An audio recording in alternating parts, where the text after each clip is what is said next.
ರಾಜ್ಯದಲ್ಲಿ ಕೋಲಾಹಲ, ಸಿದ್ದು ಬೆನ್ನಿಗೆ ಸಾಹುಕಾರನ ಚೂರಿ.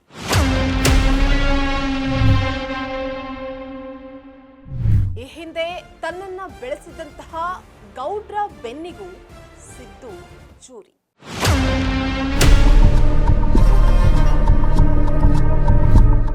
ಧರ್ಮ ಒಮ್ಮೊಮ್ಮೆ ಹಾದಿ ತಪ್ಪಿದ್ರು ಕರ್ಮ ಅಡ್ರೆಸ್ನ ಹುಡುಕಿ ಬರುತ್ತೆ.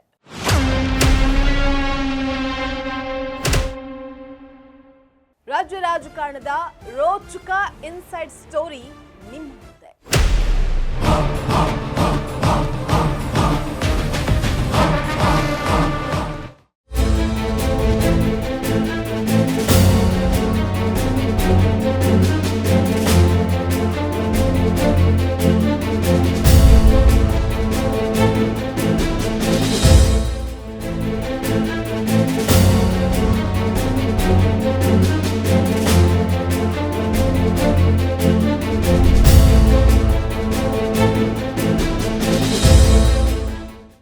ಲೇಡೀಸ್ ಅಂಡ್ ಜೆಂಟಲ್ಮೆನ್, ಅಹಿಂದ ಕೋಟೆಯ ಒಳಗೆ ಮೌನ ಸುನಾಮಿಯ ತೆರೆಯ ಹಿಂದಿನ ಕಥೆ.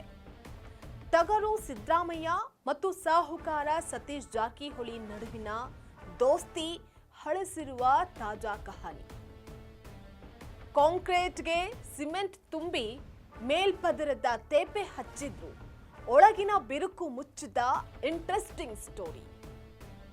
ಸಿದ್ದು ನೆರಳಿನಲ್ಲಿಯೇ ರಾಜಕೀಯ ಅಸ್ತಿತ್ವ ಕಂಡುಕೊಂಡಿದ್ದಂತಹ ಜಾರಕಿಹೊಳಿ ಅದೇ ನಾಯಕನ ವಿರುದ್ಧ ತಿರುಗು ಬಿದ್ದಿದ್ದು ಮಾತ್ರ ರಾಜಕಾರಣದ ಒಳಮರ್ಮ.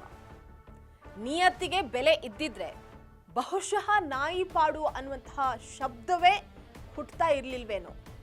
ಈ ಮಾತು ರಾಜಕಾರಣದ ಒಳಸುಳಿಗೆ ಹಿಡಿದಂತಹ ಭೂತಗನ್ನಡಿ.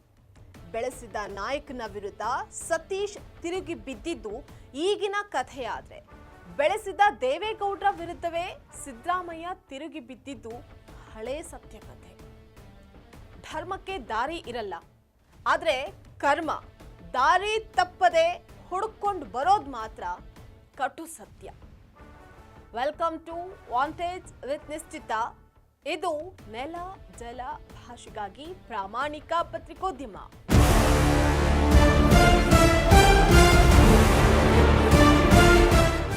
ರಾಜಕೀಯದಲ್ಲಿ ಮುನಿಸು ಮತ್ತು ಮೌನ ಎರಡು ಅತ್ಯಂತ ಅಪಾಯಕಾರಿ ಅಸ್ತ್ರಗಳು. ಕರ್ನಾಟಕ ರಾಜಕಾರಣದ ದಶಕಗಳ ಇತಿಹಾಸದಲ್ಲಿ ಅಹಿಂದ ಶಕ್ತಿಯ ಪರಮೋಚ್ಚ ನಾಯಕರಾಗಿ ಬೆಳೆದಂತಹ ಸಿದ್ದರಾಮಯ್ಯ, ಹಾಗೆ ಅವರ ಬೆನ್ನಿಗೆ ಬೆನ್ ಕೊಟ್ಟು ನಿಂತಿದ್ದಂತಹ ಬೆಳಗಾವಿಯ ಪ್ರಭಾವಿ ನಾಯಕ ಸತೀಶ್ ಜಾರಕಿಹೊಳಿ ನಡುವಿನ ಇಂದಿನ ಸಂಬಂಧವನ್ನ ನೋಡಿದ್ರೆ ಇಬ್ಬರ ನಡುವಿನ ಶೀತಲ ಸಮರ ಯಾವ ಹಂತಕ್ಕೆ ಬಂದು ನಿಂತಿದೆ ಅನ್ನುವಂತಹದ್ದು ಯಾರಿಗಾದ್ರೂ ಕೂಡ ಅರ್ಥ ಆಗುತ್ತೆ. ಒಂದ್ ಕಡೆ ಇಬ್ಬರ ನಡುವೆ ಏನೂ ಆಗಿಲ್ಲ ಅಂತ ತೋರಿಸ್ಕೊಳ್ಳೋದಕ್ಕೆ ಬಿರುಸಿನ ಡ್ಯಾಮೇಜ್ ಕಂಟ್ರೋಲ್ ಕಸರತ್ತುಗಳು ನಡೀತಾ ಇದ್ರೆ, ಮತ್ತೊಂದು ಕಡೆ ಸತೀಶ್ ಜಾರಕಿಹೊಳಿ ಅವರ ನಡೆ ಹಾಗೆ ಅವರ ಹೇಳಿಕೆಗಳು ಅದಕ್ಕೆ ತದ್ವಿರುದ್ಧವಾಗಿ ಸಾಕ್ಷಿಯನ್ನು ನುಡಿತಾ ಇದೆ. ಸಿದ್ದರಾಮಯ್ಯ ಅವರ ಅಧಿಕಾರಾವಧಿ ಮುಗಿದ ಬಳಿಕ ಸೃಷ್ಟಿಯಾಗಿರುವಂತಹ ಈ ಆಂತರಿಕ ಕಂದಕ ಹಾಗೆ ಅದರಿಂದ ಭುಗಿಲೆದ್ದಿರುವಂತಹ ಅಹಿಂದ ವರ್ಗದ ತೀವ್ರ ಆಕ್ರೋಶ ಸದ್ಯಕ್ಕೆ ಶಮನ ಆಗುವಂತೆ ಕಾಣಿಸ್ತಾ ಇಲ್ಲ. ಈ ಜನಾಕ್ರೋಶಕ್ಕೆ ಸತೀಶ್ ಅವರು ತಾರ್ಕಿಕ ಪರಿಹಾರವನ್ನ ಕಂಡುಕೊಳ್ಳದೆ ಹೋದ್ರೆ ಅದು ಮುಂದಿನ ದಿನಗಳಲ್ಲಿ ಅವರಿಗೆ ಭಾರಿ ದೊಡ್ಡ ಮಟ್ಟದ ರಾಜಕೀಯ ಸಂಕಷ್ಟ ಎದುರಾಗೋದು ಗ್ಯಾರಂಟಿ ಅನ್ನುವಂತಹ ಮಾತುಗಳು ಹಳೆ ಮೈಸೂರು ಭಾಗದಿಂದ ಕಿತ್ತೂರು ಕರ್ನಾಟಕದವರೆಗೂ ಕೂಡ ಜೋರಾಗಿ ಕೇಳಿ ಬರ್ತಾ ಇದೆ.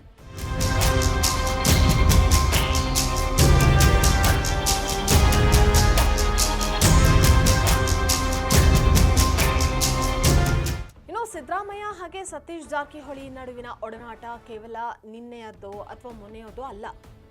ಸಿದ್ದರಾಮಯ್ಯ ಅವರು ಜೆಡಿಎಸ್ ಅನ್ನ ತೊರೆದು ಅಹಿಂದ ಅನ್ನುವಂತಹ ಹೊಸ ಸಾಮಾಜಿಕ ಕ್ರಾಂತಿಗೆ ನಾಂದಿ ಹಾಡಿದಾಗ ಅವರಿಗೆ ಬೆನ್ನೆಲುಬಾಗಿ ನಿಂತಹ ಕರಾರು ರಹಿತ ದೋಸ್ತಿ ಸತೀಶ್ ಜಾರಕಿಹೊಳಿ. ತಮ್ಮದೇ ಆದ ಆರ್ಥಿಕ ಸಾಮ್ರಾಜ್ಯ ಹಾಗೆ ಉತ್ತರ ಕರ್ನಾಟಕದ ಮೇಲೆ ಹಿಡಿತ ಹೊಂದಿದಂತಹ ಬೆಳಗಾವಿಯ ಸಾಹುಕಾರ್ ಸಿದ್ದರಾಮಯ್ಯ ಅವರ ಭಾಷಣಗಳಿಗೆ, ಸಮಾವೇಶಗಳಿಗೆ ಹೆಗಲನ್ನ ಕೊಟ್ಟಿದ್ರು.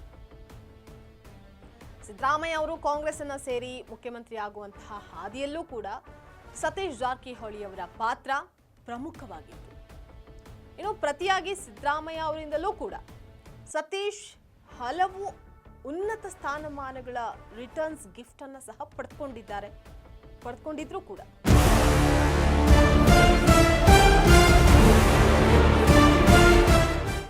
ರಾಜಕೀಯದಲ್ಲಿ ಅಧಿಕಾರ ಹಾಗೆ ನಾಯಕತ್ವದ ಕಿರೀಟಗಳು ಬದಲಾಗುವಂತಹ ಹೊತ್ತಿಗೆ ಅತ್ಯಂತ ಗಟ್ಟಿಯಾಗಿ ಸಂಬಂಧಗಳು ಹೇಗೆ ಹಳಿಸಿ ಹೋಗುತ್ತವೆ ಅನ್ನುವಂತಹದಕ್ಕೆ ಸದ್ಯದ ಸಿದ್ದರಾಮಯ್ಯ ಸತೀಶ್ ಜಾರಕಿಹೊಳಿ ನಡುವಿನ ಬಿರುಕೆ ಅತ್ಯುತ್ತಮ ಉದಾಹರಣೆ.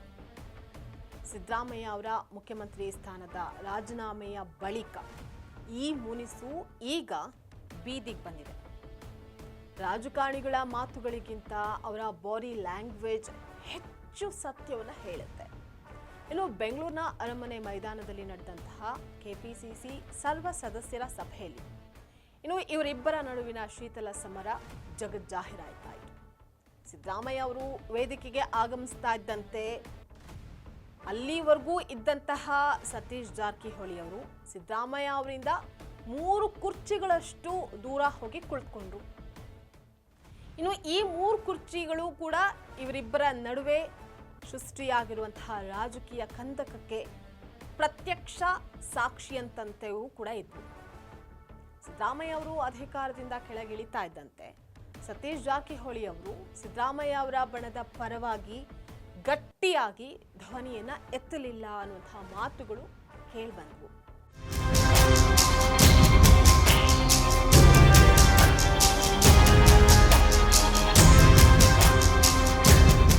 ಸಿದ್ದರಾಮಯ್ಯ ಅವರನ್ನ ಭಾವುಕವಾಗಿ ಹಾಗೆ ದೈವಿಕವಾಗಿ ಆರಾಧಿಸುವಂತಹ ಒಂದು ದೊಡ್ಡ ಅಹಿಂದ ಸೈನ್ಯವೇ ರಾಜ್ಯದಲ್ಲಿದೆ. ಇನ್ನು ಈ ಅಹಿಂದ ವರ್ಗಕ್ಕೆ ಸತೀಶ್ ಅವರ ನಿಗೂಢ ಹಾಗೆ ತಟಸ್ಥ ನಡೆ ತೀವ್ರ ಆಕ್ರೋಶವನ್ನು ತರಿಸಿತು. ಇದರ ಬೆನ್ನಲ್ಲೇ ಫೇಸ್ಬುಕ್ನ ಕೆಲವು ಪ್ರಭಾವಿ ಪೇಜುಗಳಲ್ಲಿ ಸಿದ್ದು ಬೆನ್ನಿಗೆ ಚೂರಿ ಹಾಕಿದ್ರ ಸತೀಶ್ ಅನ್ನುವಂತಹ ಒಕ್ಕರಣಿಕೆಯಿಂದ ಪೋಸ್ಟರ್ಸ್ಗಳು ಕೂಡ ವ್ಯಾಪಕವಾಗಿ ವೈರಲ್ ಆಗಿತ್ತು. ಈಗ ಇದು ಒಬ್ಬರ ಮುಖ ಮತ್ತೊಬ್ರು ನೋಡದೇ ಇರುವಷ್ಟರ ಮಟ್ಟಿಗೆ ಹೋಗಿ ಮುಟ್ಟಿದೆ. ಈಗ ಸತೀಶ್ ಮಾಡ್ತಾ ಇರೋದನ್ನ ಸಿದ್ದರಾಮಯ್ಯ ಹಿಂದೆ ದೇವೇಗೌಡರ ವಿಚಾರದಲ್ಲಿ ಮಾಡಿದ್ರು. ಬೆಳೆಸಿದ ನಾಯಕ ಸಿದ್ದರಾಮಯ್ಯ ಅವರಿಗೆ ಸತೀಶ್ ದ್ರೋಹ ಮಾಡ್ತಿದ್ದಾರೆ ಅನ್ನೋದಾದ್ರೆ, ಬೆಳೆಸಿದ ನಾಯಕ ದೇವೇಗೌಡರಿಗೆ ಸಿದ್ದರಾಮಯ್ಯ ಮಾಡಿದ್ದು ಕೂಡ ದ್ರೋಹ ಅನ್ನುವಂಥದ್ದು ವಾಸ್ತವ ಅಲ್ಲದೆ ಮತ್ತಿನ್ನೇನು. ಇದಾಗಿತ್ತು ವಾಂಟೇಜ್ ವಿತ್ ನಿಶ್ಚಿತ. ಎಕ್ಸ್ಕ್ಲೂಸಿವ್ ರಾಜಕೀಯ ಸುದ್ದಿಗಳು ಹಾಗೆ ವಿಶ್ಲೇಷಣೆಗಾಗಿ ನೋಡ್ತಾ ಇರಿ ಫೋಕಸ್ ಟಿವಿ.